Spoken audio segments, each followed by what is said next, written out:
Nipah report ചെയ്തെന്ന വിവരത്തിന്റെ അടിസ്ഥാനത്തിൽ കേരളത്തിൽ നിന്ന് പശ്ചിമ ബംഗാളിൽ നിന്നുമുള്ള പഴം, പച്ചക്കറി എന്നിവയ്ക്ക് വിലക്ക് ഏർപ്പെടുത്തി Saudi Arabia. Saudi embassy notification ഇറക്കിയതോടെ ആശങ്കയിലാണ് വ്യാപാരികൾ. നിപയുമായി ബന്ധപ്പെട്ട് സൗദി എംബസിക്ക് ലഭിച്ചത് തെറ്റായ വിവരമാണെന്നാണ് വ്യാപാരികൾ പറയുന്നത്. നന്ദഗോപാലാണ് കോഴിക്കോട് നിന്ന് വിവരങ്ങൾ നൽകാനുള്ളത്. നന്ദഗോപാൽ, ഈ റിപ്പോർട്ട് എപ്പോഴാണ് പുറത്തു വരുന്നത്?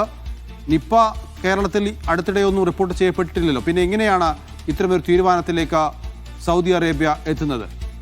നൗഫൽ, അത് തന്നെയാണ് വ്യാപാരികളെ ആശങ്കയിലുമാക്കിയിട്ടുള്ളത്. കഴിഞ്ഞ 6-ാം തീയതിയാണ് ഇത്തരത്തിലൊരു നോട്ടിഫിക്കേഷൻ സൗദി എംബസിയുടെ ഭാഗത്തു നിന്നും ലഭിക്കുന്നത്. ഇതിൽ വ്യക്തമായി പറയുന്ന ഒരു കാര്യം, കേരളത്തിൽ നിപ റിപ്പോർട്ട് ചെയ്തിട്ടുണ്ട്. അതുകൊണ്ട് തന്നെ അവിടെ നിന്നുമുള്ള പഴം, പച്ചക്കറികൾ ഉൾപ്പെടെയുള്ളവ കയറ്റി അയക്കരുത് എന്നുള്ളതാണ് നോട്ടിഫിക്കേഷനിൽ പറയുന്നത്. കേരളത്തിനും വെസ്റ്റ് ബംഗാളിനുമാണ് ഇത് ബാധകമായിട്ടുള്ളത്. കേരളത്തിൽ കോഴിക്കോട് കരിപ്പൂർ എയർപോർട്ടിലും കൊച്ചി എയർപോർട്ടിൽ ഉൾപ്പെടെ നിരവധി പഴം, പച്ചക്കറികളൊക്കെ കയറ്റുമതി നടത്തുന്നതാണ്. ഇതുമായി ബന്ധപ്പെട്ട തയ്യാറെടുപ്പിലായിരുന്നു വ്യാപാരികളൊക്കെ ഉണ്ടായിരുന്നത്. അതിനിടെയാണ് പെട്ടെന്ന് ഇങ്ങനെ ഒരു നോട്ടിഫിക്കേഷൻ വന്നിട്ടുള്ളത്. ഇതിൽ ആരെ സമീപിക്കണം എന്ന കാര്യത്തിൽ വ്യാപാരികൾക്ക് ഇനിയും ഒരു വ്യക്തത ലഭിച്ചിട്ടില്ല. എത്രയും പെട്ടെന്ന് ആളുകൾ, ഇതുമായി ബന്ധപ്പെട്ട അധികാരികൾ അല്ലെങ്കിൽ കേരളത്തിൽ നിന്നുമുള്ള എംപിമാർ ഉൾപ്പെടെ ഈ വിഷയത്തിൽ ഇടപെടണം എന്നുള്ളതാണ് ഇവർ ആവശ്യപ്പെട്ടിട്ടുള്ളത്. നിലവിൽ കേരളത്തിൽ എവിടെയും നിപയുമായി ബന്ധപ്പെട്ട റിപ്പോർട്ടൊന്നും തന്നെ ഇല്ല. പക്ഷേ സൗദി എംബസിക്ക് എങ്ങനെയാണ് ഇങ്ങനെ ഒരു വിവരം ലഭിച്ചത്, അവരെ ആരെ തെറ്റിദ്ധരിപ്പിച്ചതാണോ എന്നുൾപ്പെടെയുള്ള ആശങ്കയാണ്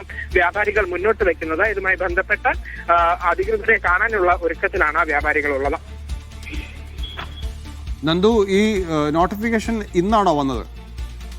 കഴിഞ്ഞ 6-ാം തീയതിയാണ് ഇത്തരത്തിലൊരു നോട്ടിഫിക്കേഷൻ വന്നിട്ടുള്ളത്. ഇതുമായി ബന്ധപ്പെട്ട ഇവർ പലരെയും സമീപിച്ചിട്ടും കാര്യമായ നടപടികളൊന്നും ഉണ്ടായിട്ടില്ല എന്നുള്ളതാണ് വ്യാപാരികൾ പറയുന്നത്. അങ്ങനെ ഇപ്പോൾ മാധ്യമങ്ങൾക്ക് മുൻപിലേക്ക് കൂടെ എത്തുകയായിരുന്നു. പ്രത്യേകിച്ചും നിരവധി വലിയ തോതിലുള്ള കച്ചവടങ്ങൾ. അതായത് ഫെബ്രുവരി 6-നാണ് ഈ നോട്ടിഫിക്കേഷൻ വന്നത്. അതിനുശേഷം കയറ്റുമതി സൗദിയിലേക്ക് നടന്നിട്ടില്ല എന്നാണോ?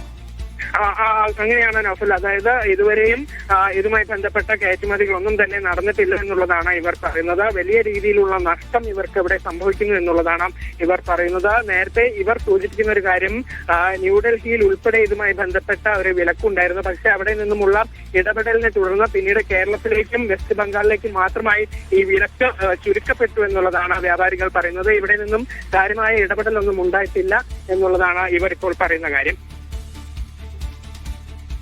രാഷ്ട്രീയ തലത്തിൽ, സർക്കാർ തലത്തിൽ അങ്ങനെ വല്ല ബന്ധപ്പെടലുകൾ നടന്നിട്ടുണ്ടോ? ഇപ്പോൾ ജനപ്രതിനിധികളോ ഇക്കാര്യത്തിൽ ഇടപെട്ടിട്ടുണ്ടോ? നിലവിൽ ഇവർ കേരളത്തിൽ നിന്നുമുള്ള എംപിമാരെ കാണാനാണ് തീരുമാനിച്ചിരിക്കുന്നത്. ഇവരുടെ ഭാഗത്തു നിന്നും ഈ വിഷയത്തിൽ ഒരു ഇടപെടൽ ഉണ്ടാകുമെന്നുള്ളതാണ് പ്രതീക്ഷിക്കുന്നത്.